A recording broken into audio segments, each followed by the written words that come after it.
기적을 일으키는 원동력이라는 주제로 이 말씀 생각해 보겠습니다.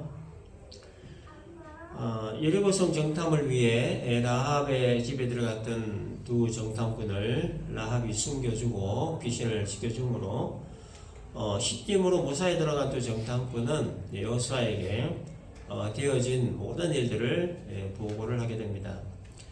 보고를 받은 여호수아는 가나안 점령을 위해 가장 먼저 점령해야 할 여리고성으로 출발하는데, 그런데 지금 이들이 머물고 있는 시딤과 가나안 사이에는 요단강이 자리를 잡고 있었습니다. 이 요단강은 해발 2852m 높이의 헬몬산으로부터 시작을 해서 갈릴리호수까지 28km를 흘러가다가 갈릴리호수에서 다시 사해까지 흘러가는 강이 이 요단강입니다. 직선거리로는 104km, 곡선거리로는 320km가 되는 긴 강이고, 강폭은 약 30에서 40m 정도 되는 강입니다. 그래서 가나안으로 진입하기 위해서는 반드시 이 강을 건너야만 했습니다.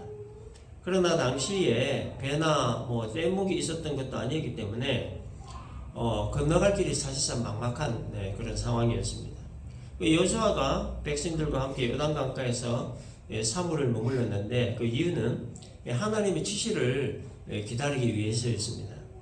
강을 건널 만한 어떤 아무런 도구가 없었기 때문에, 그런데 이 강을 건너긴 해야 되는데 어떻게 건너야 될 것인가?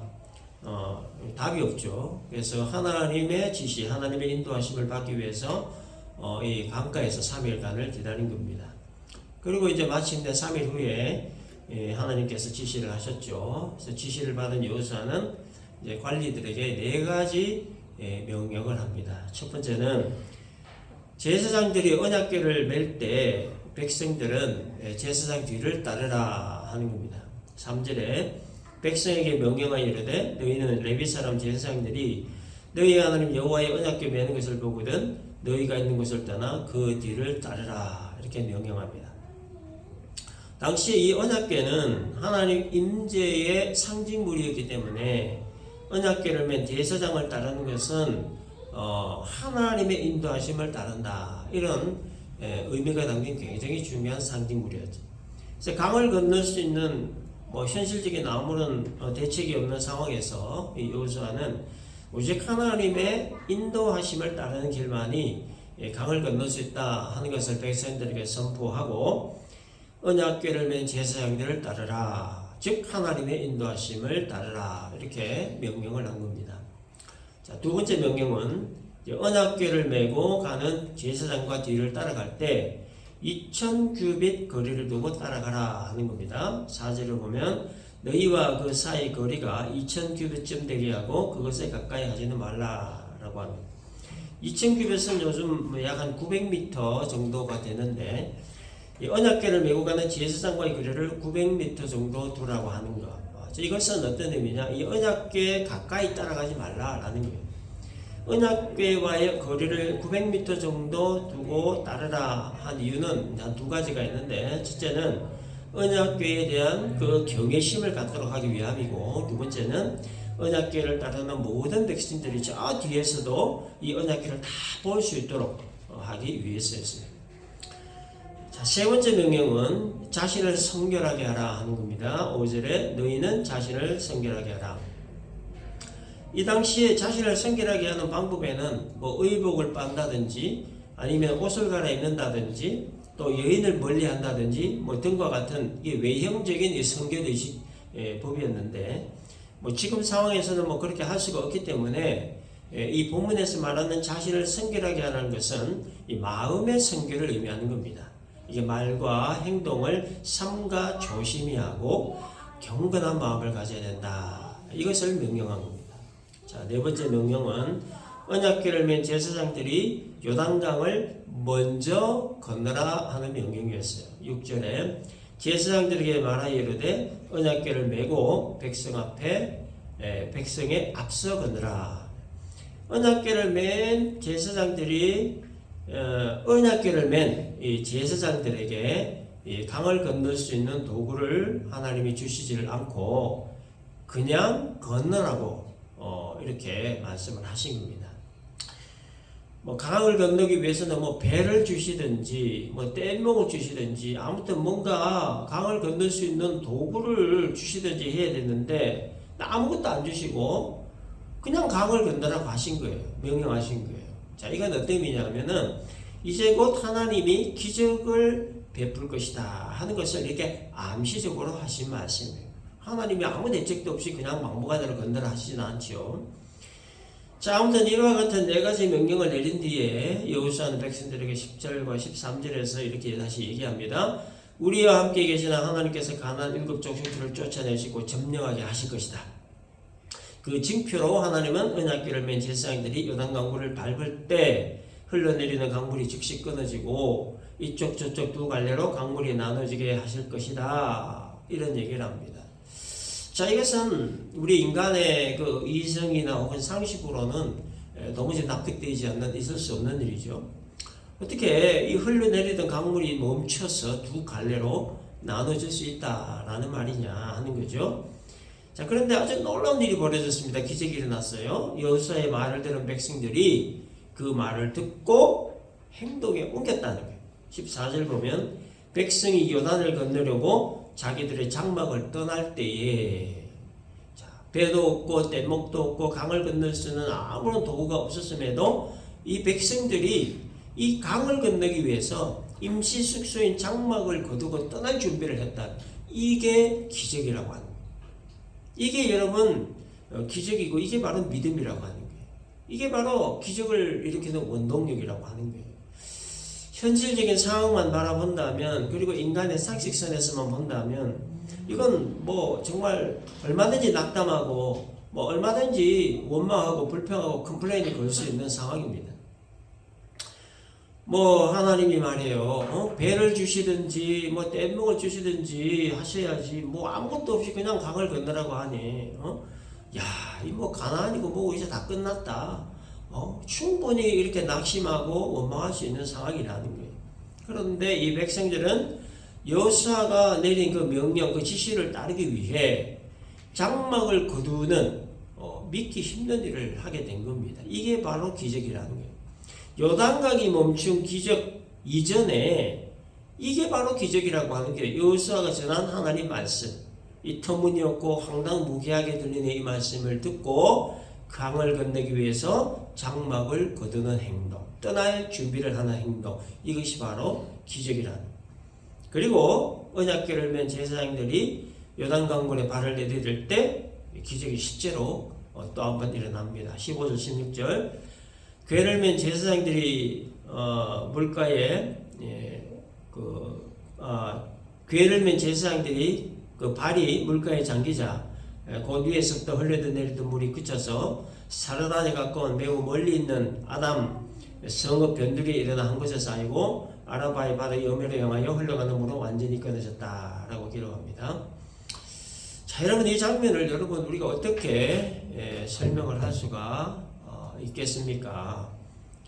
그 무슨 말로도 이 상황은 설명되지 않죠. 과학적으로 논리적으로 이거 뭐 증명할 길이 없습니다. 17절을 보면 언약궤를 맨 제사장들이 강물이 갈라져 땅에 드러난 그곳에 서게 되었다. 백성들은 갈라진 그 땅을 밟으며 무사히 여리고로 건너갔다. 이렇게 기록되어 있습니다. 그것은 뭐 인간의 이성이나 상식선으로는 납득되지 않고 과학으로 논리적으로 증명할 수 없는 일. 이 비슷한 사건이 기억나죠? 예, 홍해 사건입니다. 그죠? 바닷물을 가르셔서 양옆으로 물벽을 만드시고 그 사이로 200만의 이스라엘 백성들이 건너간 사건. 이 같은 사건이죠. 설명 안 되고 증명되지 않는 초자연적인 이 기적의 사건이에요. 그렇기 때문에 보통의 사람들은 이런 사건 잘 안 믿습니다. 그래서 신화나 뭐 전설이다 뭐 이렇게 그냥 치부해 버리는 거예요. 근데 설명이 안 되고 증명이 안 된다고 해서 역사적으로 일어난 사건을 부정할 수는 없는 거죠. 하나님이 눈에 보이지도 않고 뭐 증명이 안 된다고 해서 안 계시는 분이 아니듯이 하나님이 일으키신 이 기적을 설명할 수 없고 증명할 수 없다고 해서 이걸 부정할 수는 없는 일. 그래서 이 기적이라고 하는 것은 결국 뭐냐? 하나님의 존재를 믿느냐 믿지 않느냐 이 문제예요. 전능하신 하나님, 전지하신 하나님, 무소부지하신 하나님, 그 하나님을 믿는다면 기적이라고 하는 것은 나에게도 얼마든지 일어날 수 있다. 이것을 믿는 것. 사람의 눈에는 불가능하게 보이지만 하나님은 가능하시다 하는 것을 믿는 것. 이 믿음이 바로 기적을 일으키는 원동력이다. 예수님이 마태복음 17장 20절에서 이런 말씀하셨습니다. 만일 너희에게 믿음이 겨자씨 하늘만큼만 있어도 이 산을 명하여 여기서 저기로 옮겨지라 하면 옮겨질 것이요 또 너희가 못할 것이 없음이라, 이런 말씀을 하셨습니다. 겨자씨라고 하는 것은 뭐 거의 눈에 잘 보이지 않을 정도로 모든 씨앗 중에 가장 작은 씨앗인데, 이렇게 작은 씨앗, 겨자씨만한 믿음만 있어도 기적을 체험할 수 있게 된다라는 의미의 말씀이에요. 물론 이 말씀 비유의 말씀이죠. 믿음은 기적을 일으키는 원동력이다라고 하는 것과 진짜 믿음 가진 사람은 결론적으로 그렇게 많지 않다 하는 것을 이렇게 암시적으로 말씀하시기 위해 하신 비유의 말씀이에요. 믿음이라고 하는 것은 하나님이 주신 선물이죠. 여러 번 얘기한 겁니다. 그렇기 때문에 믿음이라고 하는 것은 하나님이 사람의 마음에 그 믿음의 씨앗을 심어 주셔야만 거기에서 싹이 나고 열매를 맺을 수 있는 거예요. 주여 믿습니다. 주여. 그렇게 주님 부른다고 해서 그게 뭐 믿음이 생기는 게 아니고, 하나님으로부터 믿음을 공급받아야 참된 믿음을 가질 수 있게 된다는 거예요. 그래서 하나님으로부터 믿음 공급받기 위해서 가장 먼저 해야 될 뭐냐면 하나님 만나야 되는 거예요. 하나님만. 그러니까 하나님을 만나야 기적을 일으키는 참된 믿음을 공급받을 수가 있는 거예요. 그러면 어떻게 해야 하나님을 만날 수 있느냐? 하나님은 내가 찾는다고 해서 찾아주시는 분이 아니죠. 내가 만나고 싶다 해가지고 뭐 아무 때나 어쩌고 만나실 수 있는 분이 아닙니다. 하나님을 부분에 있어서만큼은 인간은 지극히 소극적이고 수능적인 존재예요. 그래서 이 타 종교들은 뭐 인간이 신을 찾아갑니다. 그 방법들이 좀 다양한데 주로 하는 게 뭐 고행 혹은 뭐 수련 이런 거예요.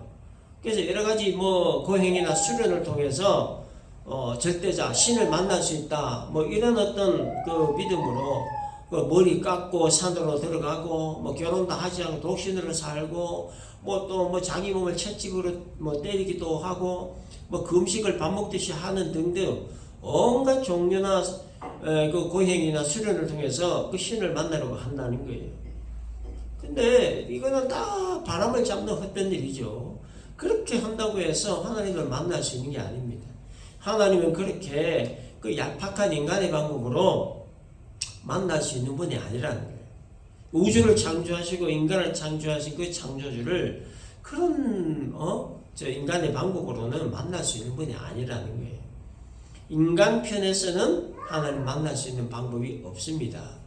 죄가 하나님과 인간 사이를 가로막고 있기 때문에 이 죄 문제를 해결하지 않고 인간은 결코 하나님을 만날 수가 없는 거예요. 그래서 하나님은 이 죄로 인해서 하나님께 올 수 없는, 하나님 만날 수 없는 이 연약한 죄악된 인간들을 아시고 그 인간을 위해 하나님이 자신이 친히 인간에게 찾아오신 겁니다. 그렇기 때문에 우리 기독교 진리는 사람이 하나님을 찾아가는 건 아니고 하나님이 사람을 찾아오신 거예요. 더럽고 취약한 죄를 가진 인간은 빛이시고 거룩하신 하나님이 어디에 계시는 줄도 모르고 어떻게 만나야 되는 줄도 모르고 또 그 하나님의 영광의 강치 앞에 얼굴을 들 수 없는 존재지만, 그러나 하나님은 그와 같은 인간에게 먼저 손을 내미신 겁니다. 죄로 범벅이 되어서 죄가 죄인지조차도 모르고 영원한 형벌만을 기다리며 살아가는 인간을 불쌍히 여기시고 하나님이 먼저 찾아와서 손을 내미신 거예요. 낮고 천한 이 땅에 독생자 예수님을 보내셔서 십자가에 달려 피 흘려 죽게 하시고 그 예수를 믿는 자에게 구원이라고 하는 선물을 주시는데, 그 믿음이 바로 택하신 자기 백성들에게 주시는 하나님의 선물이다 하는 거예요. 구원이 선물이고 그 구원을 얻을 수 있는 믿음도 선물인데, 이 선물은 아무에게나 주시지 않는 거죠. 택한 백성에게만 주시는 겁니다. 그래서 예수 그리스도의 이름의 뜻이 뭐죠? 자기 백성을 죄에서 구원할 자로 기름 부음 받은 자. 이게 예수 그리스도 뜻이에요. 예수님께 자기 백성이 있다는 거예요. 그리고 그 자기 백성을 구원하시기 위해 십자가에 달려 피 흘려 죽으셨다는 거예요. 그리고 그 예수를 믿어 구원 얻도록 하시기 위해 믿음이라고 하는 것을 선물로 주셨고, 그 믿음으로 예수님을 나의 주, 나의 하나님으로, 나의 구원자로 고백하게 하신 겁니다. 그러므로 이 믿음의 출처가 하나님이시기 때문에 이 믿음으로 기적의 역사를 체험할 수 있는 거예요. 그래서 믿음으로 구원받고 믿음으로 사는 사람을 그리스도인이다, 이렇게 얘기를 하는 겁니다. 자, 믿음에 대한 성경적 정의를 히브리 11장 11절에서 이렇게 얘기합니다. 믿음은 바라는 것들의 실상이요 보이지 않는 것들의 증거다. 보이지 않는 것을 보는 것처럼 믿는 것, 들리지 않는 것을 들리는 것처럼 믿는 게, 이게 바로 믿음이라고 하는 거예요. 그래서 이 그리스도인은 눈에 보이지 않는 것을 보는 것처럼 믿는 사람, 귀에 들리지 않지만 들리는 것처럼 믿는 사람, 그런 사람을 뭐라고 한다? 그리스도인이다 라고 한다는 거예요. 눈에 보이는 걸 믿고 귀에 들리는 걸 믿는 건 이건 아무도 다 할 수 있는 거죠. 납득이 되고 증명이 되는 일을 믿는 건 이건 아무도 다 할 수 있는 거예요. 그러나 보이지 않는 것을 보는 것처럼 믿고 들리지 않는 것을 듣는 것처럼 믿는 거, 이건 아무나 할 수 있는 게 아니라는 거예요. 오직 하나님이 주신 믿음, 그 믿음의 눈을 통해서만 들을 수 있고 볼 수 있는 거예요. 그래서 그리스도인을 뭐라고 하냐? 믿음으로 사는 사람, 믿음으로 사는 사람을 그래서 그리스도인이다, 이렇게 얘기를 하는 겁니다. 본문에 등장하는 여호수아를 위시한 이스라엘 백성들에게는 당시에 요단강을 맨발로 건널 수 있으리라는 믿음이 있었습니다. 하나님이 주신 믿음이죠. 하나님이 주신 믿음이 있었기 때문에 어느 누구 한 사람도 의심하는 사람 없었어요. 강에 발을 담그면 물이 멈추고 강이 갈라지는 그 실상을 믿음의 눈으로 보았기 때문에, 무엇보다 하나님이 말씀하셨으므로 아멘, 그 말씀 그대로 되리라 믿음이 이들에게 있었기 때문입니다. 그리고 믿고 끝난 것이 아니라 그 믿음을 행동으로 옮겼습니다. 그래서 기적이 일어난 거예요. 17절에 여호와의 언약궤를 맨 제사장들은 요단 가운데 마른 땅에 굳게 섰고, 그 모든 백성이 요단을 건너기를 마칠 때까지 모든 이스라엘은 그 마른 땅으로 건너갔다라고 기록하죠. 흘러가던 강물에 제사장들이 발을 담갔을 바로 그 순간에 기적이 일어난 겁니다. 흐르던 강물이 멈추고 강물은 두 갈래로 갈라지고 그 사이로 백성들은 지나간 겁니다. 그래서 여러분, 이 사건을 보면서 우리가 깨달을 수 있는 거 한 가지가 있는데, 기적은 언제 일어나느냐? 믿음의 행동을 취할 때 일어난다 하는 거예요. 다시 말해서 기적을 일으키는 원동력이 바로 믿음이다 하는 겁니다. 자, 그런데 문제는 뭐냐? 문제가 있어요. 믿음과 이 행함 사이에 항상 이 갭이 있다는 거예요. 갭. 믿음과 행함 사이에 갭이 없다면 매일매일 기적을 체험할 수 있을 것인데, 갭이 있으니까 이 기적 체험이 잘 안 되는 거예요. 믿음과 행함 사이의 갭, 바로 이 갭 때문에 기적을 체험하기 어려운 겁니다. 이게 우리 모두의 그리스도인의 고민이고 숙제라는 거예요. 믿는 만큼 행하면 기적을 체험할 수 있는 것을 잘 알면도 불구하고 행함이 잘 되지 않는 이유가 뭘까? 결론부터 말하면 생각이 너무 많기 때문에, 자기 생각이 너무 많기 때문에.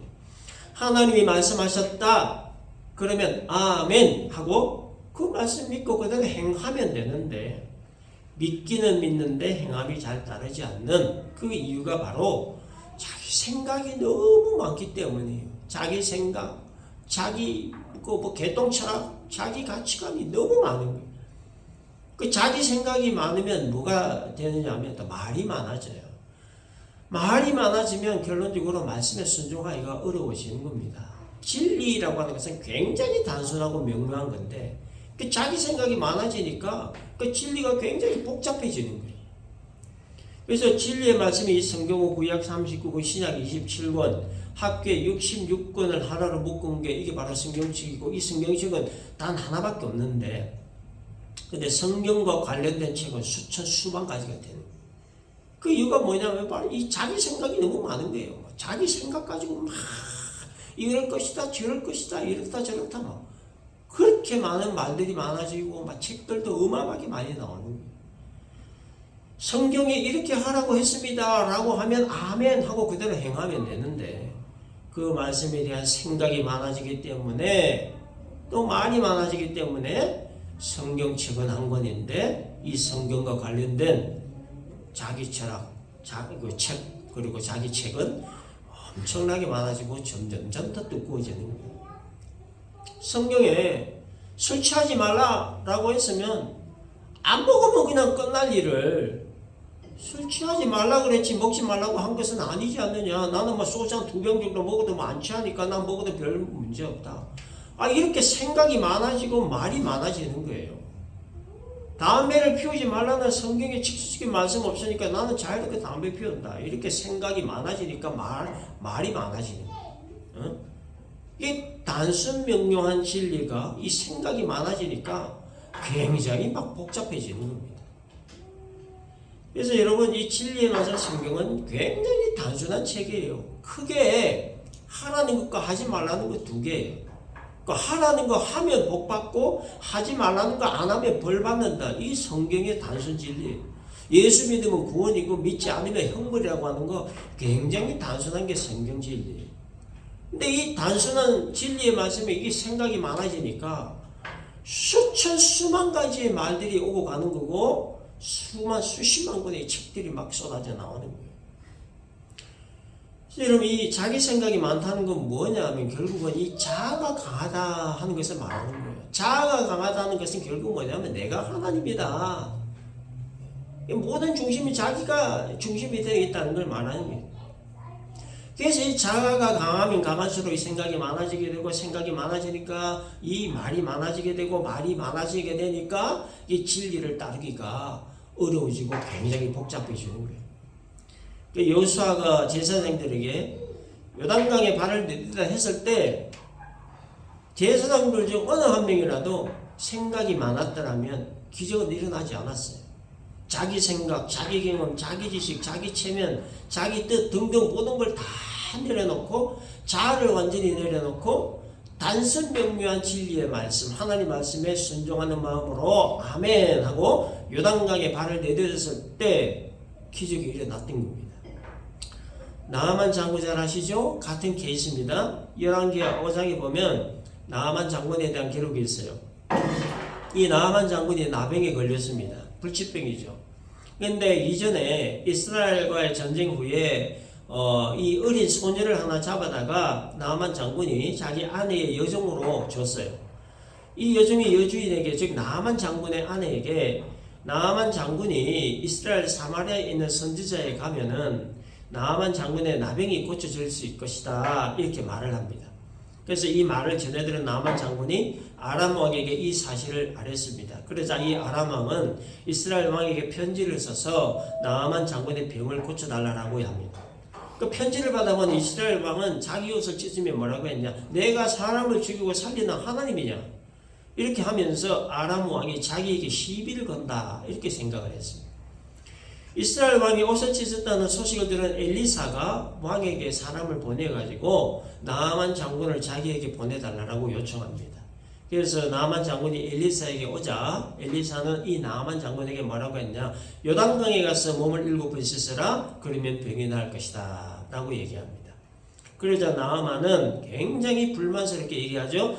나는 네가 나한테 와서 여호와의 이름을 부르고 네 손을 내 상처 부위에 흔들어 나병을 그렇게 고쳐줄까? 나 그렇게 생각했다는 거예요. 그렇게 하면서 안 분노하면서 시끄러면서 그렇게 떠났어요. 그러나 나아만의 종들의 그 만류와 회유로 결국 이 요단강에 가서 나아만 장군이 7번 몸을 씻었습니다. 그래서 깨끗하게 치료받는 기적이 일어났죠.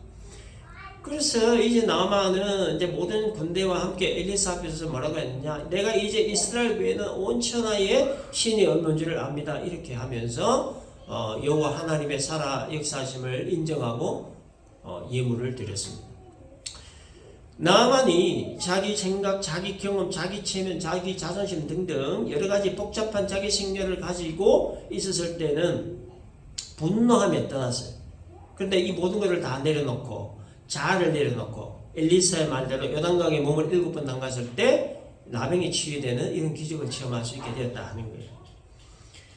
그래서 이 요단강을 건너기 위해 강물에 발을 디딘 이 제사장들과 또 나병을 치료하기 위해 요단강에 몸을 담갔던 나아만의 공통점이 뭐냐면 자아를 내려놨다는 거예요. 자기 자존심을 내려놨다는 거예요. 요단강을 건너기 위해 그리고 나병을 치료하기 위해 자기 경험을 내려놓은 거예요. 자기 체면, 자기 자존심, 자기 지식, 자기 상식 이런 여러 가지 인간의 복잡한 생각들을 내려놨다는 거예요. 그리고 결정적으로 말씀대로 믿고 순종했다는 거예요. 이게 바로 기적을 체험하게 했던 원동력이었다 하는 거예요. 그렇기 때문에 우리가 매일매일 기적을 체험하기 위해서는 생각을 단순화시켜야 됩니다. 생각을 단순화시켜서 하나님 말씀을 말씀 그대로 믿고 그 말씀에 순종하는 일이 있어야 되는 거예요. 이것이 바로 기적을 체험할 수 있는 원동력이기 때문입니다.